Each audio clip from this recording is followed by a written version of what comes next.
Good evening, and welcome to another episode of Let's Talk About It with David Hill. You know, I talked about a lot of things in a lot of shows. I know I say a lot of things that a lot of people do not agree with. But in my own defense, you know, I talk about many things, and if you don't agree, you can all easily write into the show, and I will get back to you on your thoughts. But a lot of things I say, there are plenty of ways for you to get the information to find out if I'm telling the truth or not. But like a lot of times you might hear me say, all is ours. Meaning, we were the first. And every time I go look at the information, it comes up that we were the first people on this planet. The thought of us being first must mean something, because at one point in time we ran this earth, and when we ran it, there was no hostility as there is today, and the wars and the rumors of wars that these people made up. That when they came on the scene, I'm talking about the European man, the European white man, who is not old enough to be called ancient. I look at these different things between the differences of history, their history, and ours. Our history is true history. His was a fabricated history that was made up. I like to point some things out about that, about the truth about the black man. There are many truths about us. Here's the thing. They couldn't keep it quiet, because once you find something, it makes you want to go to something else. Then you learn more. Then you learn more. And then you learn so much. You say, you know something, well, now I have a different pride about myself, and I see my people in a whole different light. To know that, no, we were not savages. We are the first of everything. They call things religion. There was not a religion with us, it was a way of life. To learn the ma'at of just being truthful. Because we have truth speaking above everything else. Let's take a look at some of our history and see how they turned it white. Let's take a look.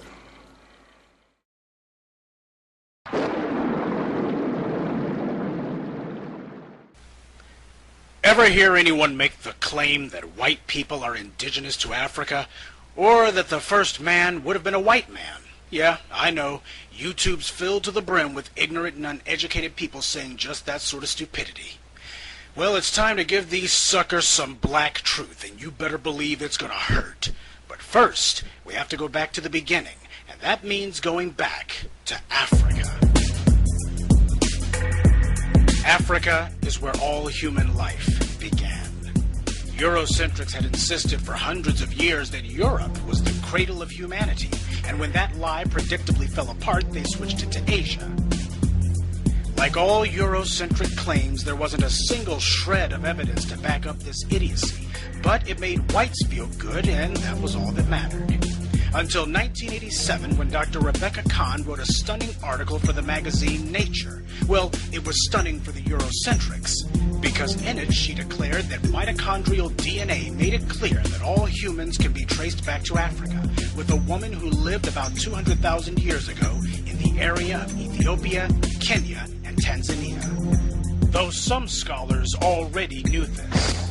We are able to say scientifically today, to say with certainty that mankind was born in Africa, on the latitude more or less of Kenya, and that area which comprises Kenya, Ethiopia, and Tanzania. It is in this region, that is this region in Kenya, where we find all of the most ancient evolutionary information.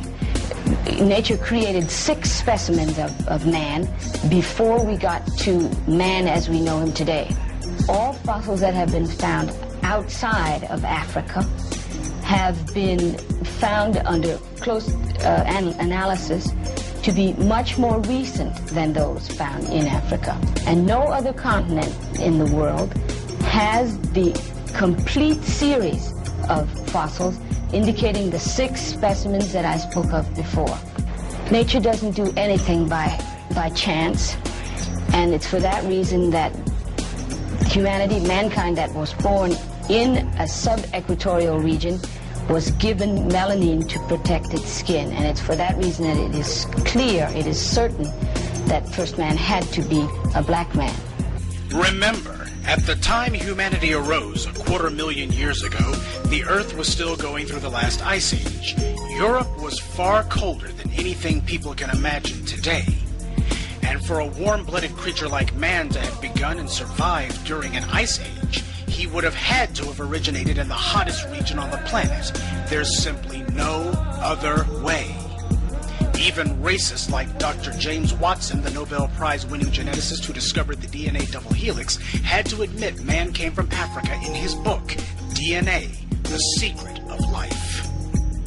Why was it not possible for mankind to have been born in many parts of the earth? That theory has made a certain amount of sense. Not that it made good sense, but it made a certain amount of sense. It would explain that there are different peoples in different parts of the world with different characteristics. Nature never strikes twice in its evolution. It doesn't ever hit the same place 2 times. In the animal kingdom, you can see that throughout the evolution of animals, a being was created, and it either disappeared or changed somewhat, or a new being completely was created, but never the same being twice.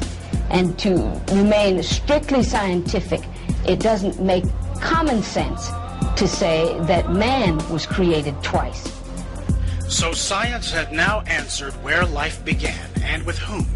In Africa, with a black woman. So these 2 characters are just another example of Eurocentrics pretending to be something they're not in order to feel good about themselves. Kind of like these guys. Anthropologists say when these first people, these blacks, left the cradle of humanity, they almost all went northward. The primary branch of this migration moved into what is today Kenya, and then north into modern Ethiopia, and finally to the north of the continent, into what would become Kemet. This is what modern science says, and the ancient Egyptians agree. In the Hennefer Papyrus, the Egyptians declared that they came from where the Nile River begins, at the foothills of the Mountains of the Moon, where God Hapi dwells. We have 2 geographical identifiers here, mountains, plural, and the origin of the Nile. We'll do this carefully so the Euro clowns don't get lost. The Nile River is the only river on Earth that flows from south to north instead of north to south. It has 2 branches, the Blue Nile in the east, which originates in Ethiopia, and the White Nile, which originates in the area around Kenya, Tanzania, and Uganda. So, no matter which branch you choose, there's no denying that we are deep within Africa, where even the most delusional Euro clown wouldn't dare say white people might have come from. The Blue Nile cannot be what the Hennefer Papyrus was referencing, because its reservoir, Lake Tana, is so tiny, and there are no mountains there anyway. So it can't meet both of our requirements, without which it can't be the right answer. That only leaves the White Nile. Already we can see it's in a very promising and familiar neighborhood, the Great Lakes region of Central Africa, where man arose. It's also the location of the Ruwenzori Mountains. These are the foothills of the Ruwenzori Mountains in the foreground, and in the background you see the Ruwenzori Mountains themselves. The priest Hunefer described them accurately. Keep in mind, this is over 4,000 miles into the African interior. Small wonder the Egyptians were so proud of themselves. They felt they could accurately trace their roots back to the very dawn of humankind. Science has certainly confirmed this. Another bit of Euroclown stupidity, they keep talking about Africans as Hamites, and others talk about non-Negro Hamites. They have no idea what they're even talking about. They claim to base this on the Bible, but the Bible doesn't support any Hamite nonsense. The way the Euroclowns tell the story, Ham was the son of Noah, whom Noah cursed, saying his descendants would be the servants to the children of Ham's brothers. The Euroclowns seized upon this fable and tried to use it to promote the idea that slavery and colonialism were simply the fulfillment of divine prophecy. Only one small problem. The Hamite curse isn't in the Bible. Genesis 9:25, and he, Noah, said, "Cursed be Canaan, a servant of servants he shall be unto his brethren." Canaan. It doesn't say a word about Ham, and there is no version of the Bible where it reads Ham instead of Canaan. So, why isn't it called the Canaanite curse? Because Canaan, according to the Bible, was the progenitor of the Phoenicians. The Phoenician contributions to all of white civilization has been so vast that whites absolutely had to portray them as white European people, even if doing so thoroughly contradicted their precious Hamite curse. So yet again the Euroclowns have proven themselves to be liars. But for the sake of argument, let's say that God got confused with Noah's order and decided to curse all of Ham's sons just to make sure he got the right one. Anyway, Ham had 3 other sons, Mizraim, Put, and Cush. Mizraim allegedly gave rise to the Egyptians, white of course, and Put gave rise to the rest of the light-skinned North Africans, even though that was kind of redundant.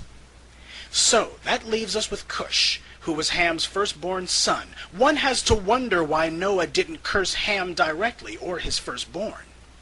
Ham, who the Euroclowns insist was a white man, was supposed to be the ancestor of all blacks. They never explain exactly how that worked. In fact, they're not even sure if Ham's first son, Cush, was white or black. All they know is Cush was the father of the black ethnic groups, which kinda contradicts Ham being the father of all blacks, now doesn't it? Which means even if you believe Ham was cursed, the term Hamite still has no meaning. To further complicate matters, the Euroclowns aren't even clear on which of Cush's sons were Negro as opposed to being black-skinned white people. You know, Hamites. Or why only one of Ham's children became black and not the other 3. Or what the difference is between a Hamite and a Negro anyway. So the term Hamite means nothing, and we can now see the Bible has been turned into a tool of white supremacy. But the Eurocentric cult wasn't done yet. In what amounts to a last gasp, they are now saying that even if Egypt was black, it was nothing compared to Greece, which, they say, was lily white. We'll see about that. You know, I also talk about the Bible as a weapon. You see that pop up every now and then on my shows, how they use the Bible as a weapon to restrain us, to keep us docile, or, you know, or to me, stupefied, because that's what it was. Because, like I say, I don't know what happens to our people. I look at the slave mentality. Where it was 30, 40, 50 slaves at a time on a property with a master with 4 or 5 overseers, that we didn't know the math, we could have took over this right here at any time. Because we would have thought about the math, we would have took over. Because you got all the different plantations, and everybody got 10 to 15 slaves. Ain't that many people there that will see them. Yeah, but see, that's why they didn't give us a book of numbers or a book of education. Because the book of education will let us know, all right, now, numerally we outnumber them. We can take this. We ain't got to do a master, so we take his property and go on and so forth. No, that's why they gave us this book to teach us how to be a slave, which is called the Bible. Think about that movie, 12 Years a Slave, how they start the movie off. They start the movie off with the Bible, instructing us on how to be slaves. I mean, this right here should open your eyes to a lot of things, people. I mean, open your eyes. See what's going on. That's why I say study your history. Because if you don't study your history, you already know his. If you don't study yours, how do you know who you are? Think about these things. Things how they use, how my boys said, they make you say, Think about it, people. Think about it. This is David Hill. Let's talk about it. Y'all think about it.